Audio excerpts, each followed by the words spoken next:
Jonathan sat alone in his living room, the muted hum of the air conditioner blending with the soft patter of rain against the window. His routine was simple: work, dinner, a glass of whiskey, then the comfort of silence. At 50, he had mastered the art of predictability, but tonight, even the familiar quiet seemed hollow. A notification pinged from his phone. He picked it up, expecting another mundane email or news alert. Instead, a message glowed on the screen, an OnlyFans account named Alicia. The text was brief, flirty, a playful invitation to chat privately. His thumb hovered over the keyboard, heart thudding with an unfamiliar rush. "Hey there, noticed you like my posts. Want to talk?" Jonathan's mind raced. Loneliness pressed against him like the storm outside, the dull ache of suppressed desires surfacing. He typed a cautious reply, then deleted it. He stared at the phone, the glow reflecting in his tired eyes. Was this harmless curiosity or something more dangerous? Minutes stretched. He texted again, keeping the tone neutral yet intrigued. The conversation unfolded in small bursts, emojis, teasing words. Moments of silence punctuated by his own self-conscious glances toward the darkened room. Narration seeped into thought. He had never imagined pursuing anything outside the confines of his life. Yet something about the anonymity, the thrill, drew him in. Outside, rain streaked the glass, shadows flickering in the warm lamplight. Jonathan felt the first spark of a journey he could neither control nor predict. The next evening, Jonathan sat at his kitchen table, half-empty coffee cup beside a stack of receipts and unopened mail. The storm had passed, leaving the world outside washed in a damp orange glow from streetlights. But inside, his mind was ablaze, fixated on Alicia. He scrolled through her OnlyFans feed, each post etched into memory. The tilt of her head, the curve of her smile, the way she laughed at nothing in particular. Every detail felt intimate, private, like he had uncovered a secret door into someone else's life. He clicked, paused, replayed, until the screen blurred with exhaustion. A new message buzzed. "Can't wait to see you online tonight." His thumb hovered over the reply. "Me too. What time?" The words were simple, but the tension they carried was anything but. He felt a thrill that was almost guilty, a pulse of excitement twisting with shame. Minutes stretched, stretching his solitude into something unbearable. Jonathan whispered aloud to himself, a nervous laugh breaking the silence. This is fine. Just fun. But deep down, he knew it was no longer harmless. Narration traced his obsession, the way his thoughts circled her image, her voice, the fantasy of presence in a world that had once been orderly and safe. Boundaries blurred. Work, sleep, even meals became secondary to the glowing messages. Cinematic detail. His phone illuminating his face in the darkened kitchen, a trail of cold coffee cups and crumpled receipts littering the table, shadows flickering in rhythm with his racing heartbeat. By the time he looked up, the room was silent, but Jonathan knew nothing would ever feel normal again. Jonathan's finger hovered over the confirm booking button for longer than he cared to admit. The red and white confirmation email blinked back at him. A flight to Montego Bay, Jamaica, departing in less than 24 hours. His pulse raced. Each rationalization rehearsed in his mind. She's real. I know her. This is safe. This is just meeting someone I've admired online. At the airport, his nerves coiled tighter with every passing moment. The check-in clerk smiled politely as he handed over his ID. First time in Jamaica? She asked, cheerful, oblivious to the storm behind his eyes. Yes. First time, he managed, voice slightly strained. Calm, Jonathan. Just a vacation. Security felt endless, the scanner's hum and footsteps echoing against steel walls. He found his gate, a small corner of the bustling terminal, and stared at the boarding time. The chatter of other travelers grated against him. Everyone else seemed tethered to reality while he was suspended in anticipation. Once on the plane, he pressed his forehead against the cool window, watching the runway lights shrink beneath him. Engines roared to life, and soon he was ascending through clouds tinged orange by the setting sun. The wings sliced sharply through the sky, a reminder that he was crossing thresholds he could never retract. Flight attendants' polite questions. A passing beverage cart murmured announcements. They all drifted past him like background noise. Jonathan's thoughts were consumed with Alicia. Her laugh, the messages, the promise of connection. Anxiety mingled with excitement, a heady cocktail he could neither refuse nor ignore. Hours later, the plane touched down. Heat, humidity, and the unfamiliar scent of salt and spice filled the air. Jonathan collected his bags, unaware that the woman waiting for him would not match the digital fantasy he had so meticulously constructed. Jonathan's shoes sank slightly in the warm sand as he approached the small, open-air cafe overlooking the beach. The sun dipped low, painting the sky in streaks of orange and pink, waves whispering against the shore. He scanned the tables until he spotted her, Alicia. Or at least the woman he had been told was Alicia. She waved politely, a smile that seemed rehearsed, not spontaneous. Her hair glimmered in the sunset, but something about her eyes unsettled him. Too calculating, too distant. Jonathan's chest tightened. This isn't exactly how I imagined. They exchanged greetings, the words polite, careful, measured. "It's nice to finally meet you," Jonathan said, forcing casual warmth. "Yes," she replied, her voice melodic but clipped. She sipped her drink, glancing at the horizon, then back at him. There was a subtle hesitation, a flicker of misalignment in her gestures, something his mind recognized but refused to name. Jonathan tried to probe gently. "So, how long have you lived here?" "Oh, just visiting." "Sort of," she said, eyes darting briefly to her phone. Narration wove through his growing unease. Every smile and nod felt rehearsed, every laugh slightly offbeat. Desire warred with suspicion. He wanted to believe, to cling to the fantasy that had carried him across the ocean, but doubt crept in, relentless and insidious. The conversation ended with a polite nod, promises to meet again later. Jonathan walked back along the water's edge, the sand cool beneath his feet. The sunset reflected in the ocean, beautiful but distorted, like his own perception of Alicia. He realized with a chill that the woman before him might not be who she claimed to be.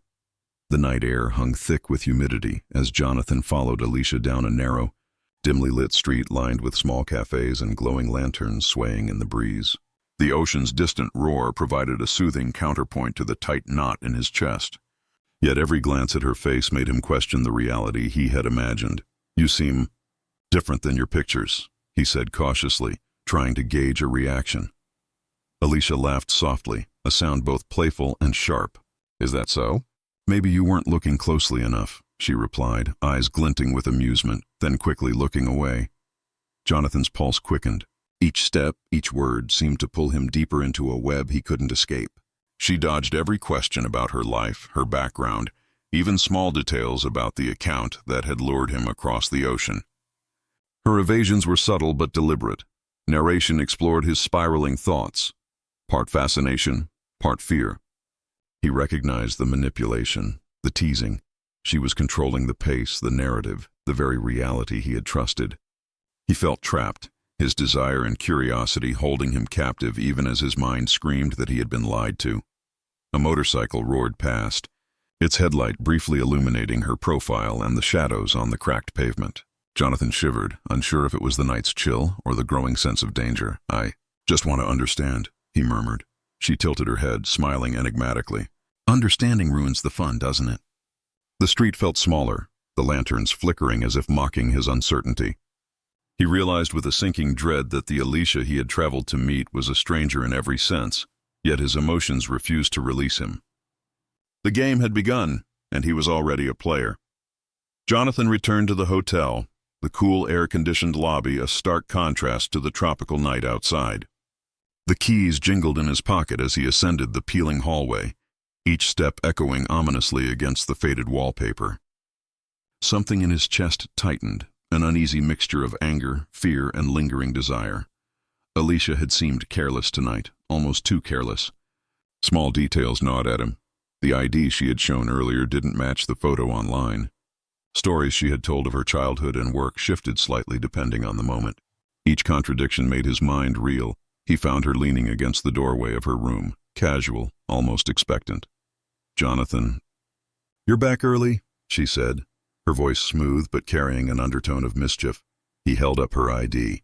"Explain this, and all the other things that don't add up. I've traveled halfway across the world, and I'm starting to wonder who you really are." Her smile faltered for the first time. "You don't need to worry so much." "Not everything has to be exact to matter, you know." Jonathan's pulse spiked. Heat and fear mixed with confusion. His mind raced. Was she lying intentionally? Or was he losing grip on reality? Narration explored the psychological unraveling, the paranoia creeping into every thought, the fleeting hope that maybe, just maybe, she wasn't entirely a stranger, the obsession refusing to let him turn away. He stepped closer, lowering his voice. I need the truth, Alicia, now. Cinematic detail, the hallway. The candlelight trembled as Jonathan stepped into the small beachside bungalow. Outside, storm clouds gathered over the restless ocean, the wind rattling shutters like a distant warning. Alicia sat cross-legged on the floor, her eyes sharp, calculating, as if she had been waiting for him all along. I think it's time you understood. Jonathan, she said, her voice soft but edged with steel. You've crossed lines you didn't even know existed, and that curiosity has a price. Jonathan's heart pounded, a mix of fear and disbelief. What do you mean? She leaned forward, a smirk tugging at the corner of her lips. I have information. I know things about you, about your life, your family, your secrets. You could go home now, return to your quiet little world, or you could help me. It's simple, really. Money, discretion, or exposure. Your choice. His pulse quickened. The moral and emotional boundaries he had always taken for granted collapsed in that moment. He felt trapped, a man ensnared not by love, but by his own obsession and the careful manipulation of another. I can't, he whispered, his voice trembling. Alicia tilted her head. You can, you will. You've come this far, haven't you? Narration explored the rising dread, the slow horror of realization. Every step, every message, every longing glance that had brought him here now felt like a chain tightening around his chest. Self-reproach mingled with desire, leaving him disoriented, vulnerable, and dangerously compliant. Cinematic detail. Rain lashed against the windows, candlelight flickering across anxious faces, shadows dancing on the walls like ghosts of inevitability. Jonathan understood. He had walked straight into a trap of his own making. Jonathan's hands shook as he slammed the door to the hotel room behind him. The storm outside mirrored the chaos within, sheets of rain battering the balcony, wind rattling the frames on the walls. Alicia stood near the kitchenette, her posture rigid, eyes narrowing as she measured him.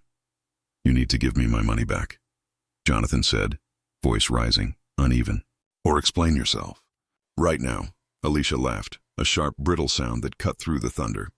Explain? Oh, Jonathan, you think you understand, but you've never known a thing. You're in way over your head. His pulse hammered and panic surged. He reached for the envelope of cash she had demanded days earlier, only to have her shove it away. Words collided like weapons. You lied to me! All of it, lied!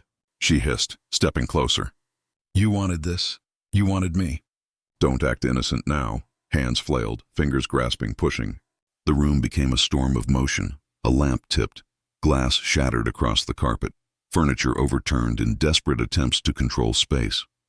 Jonathan's mind blurred, unsure if he was acting from fear, rage, or something darker within himself. He heard himself screaming, but it was mingled with her screams, pleading, contradictions flying like sparks. Stop! Please stop! Rain lashed the open balcony doors, cold water mixing with the sweat and blood pounding in his temples. Reflections of their distorted faces shimmered in puddles on the floor, merging terror and rage. And then, distant, wailing, police sirens. Jonathan froze. Alicia stumbled backward, fear finally overtaking her defiance. Both of them stared, breath ragged, eyes wide with shock and realization. Outside, the storm and sirens converged, marking the point of no return. Narration lingered on the blurred line between intent and accident. Had Jonathan's actions crossed into crime, or was it chaos born of obsession and fear? The sirens cut through the rain-soaked night like knives. Jonathan's chest heaved as he stumbled back from the balcony, his hands slick, shaking. Through the blurred lights, the first officers appeared, rain reflecting red and blue across the wet asphalt. Step away from the door. Hands where we can see them, a voice commanded, echoing through the storm. Jonathan froze, panic tightening around his throat. He opened his mouth, tried to speak, but only a strangled, I didn't... escaped. Alicia clutched her arms, shivering, eyes wide with fear and confusion. It wasn't supposed to happen like this, she screamed, her voice breaking in the wind. One officer stepped forward, hand on his firearm, another reaching for handcuffs.